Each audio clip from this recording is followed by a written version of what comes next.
L'eau est un élément naturel. Dans les rivières, elle s'écoule en général sans encombre, mais parfois, en période de forte pluie, les populations et activités sont menacées par les inondations.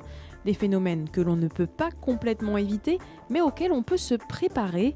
Des agents de Seine-Grand Lac sont chargés notamment de la prévention de ces inondations.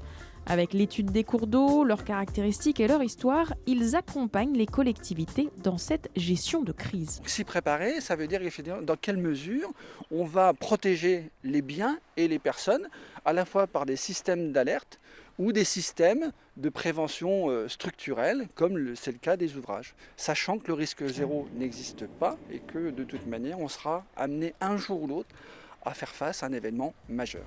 Parmi les ouvrages dans la vallée de la Seine, les crues peuvent être limitées par l'action des lacs d'Orient. Ces lacs artificiels ont été créés en 1966. Ils servent de réservoir quand la Seine menace de sortir de son lit en hiver. Lorsque survient une crue, par le biais du canal d'Amnée, avec une régulation à travers des vannages dont vous voyez un exemplaire ici, eh bien, on prend les eaux excédentaires qui sont sur la Seine. Ça permet de protéger bien sûr Paris très en aval, mais avant toute la protection, eh bien, elle est visible sur toutes les agglomérations qui sont situées entre le lac et Paris, et en premier lieu, notamment ici, l'agglomération troyenne. Ce processus fonctionne parfaitement en hiver lorsque les lacs sont quasiment vides. En revanche, en mai 2013, la gestion de la crue a été plus complexe. C'était une inondation de printemps qui est survenue à une époque où, bien sûr, notre capacité de stockage diminue dans la mesure où on remplit progressivement le lac. Donc on avait une capacité de stockage qui était moindre. On a dû faire face à une crue très importante pour cette période, donc une crue rare. On n'a pas pu stocker tous les excédents. Nos capacités de stockage à des limites. Il faut savoir que on n'est pas en mesure de se protéger contre toutes les crues. C'est pourquoi d'autres mesures doivent être prises plus localement encore. Dans l'agglomération troyenne, la réhabilitation des 16 km de digues est donc un enjeu majeur. Les plus anciennes datent du XVIe siècle et au fil du temps, leur effet protecteur s'est estompé. Leur rénovation est en cours. La majorité des digues protègent donc pour la crue de 1910. Elles sont calées à l'altimétrie de la crue. Et donc ça protège l'ensemble de la population qui est derrière, c'est environ 20 000 personnes. Derrière ces digues, il y a aussi 1700 entreprises environ, soit plus de 6600 emplois en jeu en cas d'inondation. Les travaux ont commencé en 2013, ils devraient durer jusqu'à fin 2016. Des fois on démonte totalement la digue parce qu'elle est totalement abîmée, on la remonte en terre. Ou quand les pentes sont assez fortes, on peut mettre des enrochements, des pieds en gabion ou parfois battre de la pale planche, des profils métalliques en acier pour maintenir la digue et assurer, remettre au bon niveau l'altitude, l'altimétrie de la digue. La crue de 1910 est celle de référence ici. Le débit a atteint à cette époque 450 mètres cubes par seconde, alors que le niveau maximal recommandé par la préfecture aujourd'hui est de 120 mètres cubes seconde. Pour autant, toute crue n'est pas néfaste. L'idéal est de s'adapter. Les crues fertilisent le lit majeur et donc les crues sont un élément important dans la vie d'une rivière, d'un fleuve. Donc il faut aussi s'approprier le fait qu'on vit à côté d'un élément naturel qui a sa propre loi, ses propres règles.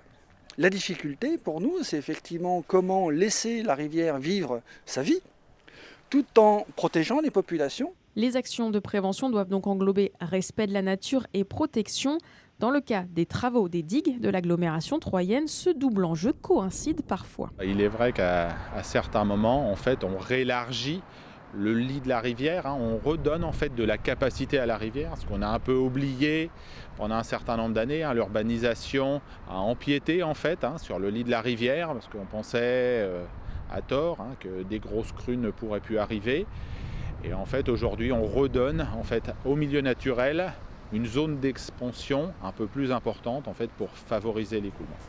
Ces travaux devraient coûter environ 20 millions d'euros hors taxes, un investissement sans comparaison avec l'ampleur des pertes financières qui seraient générées par une inondation importante.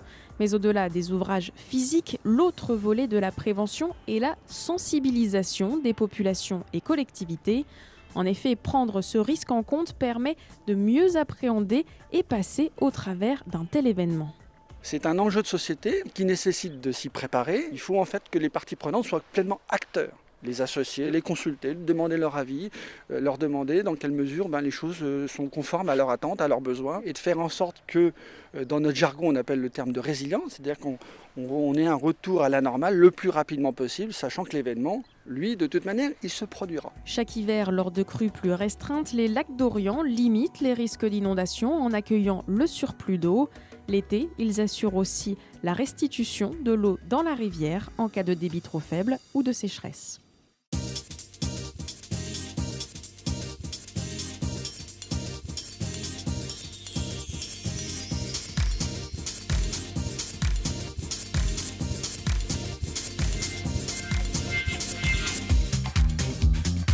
Pour participer à la consultation, rendez-vous sur www.eau-seine-normandie.fr.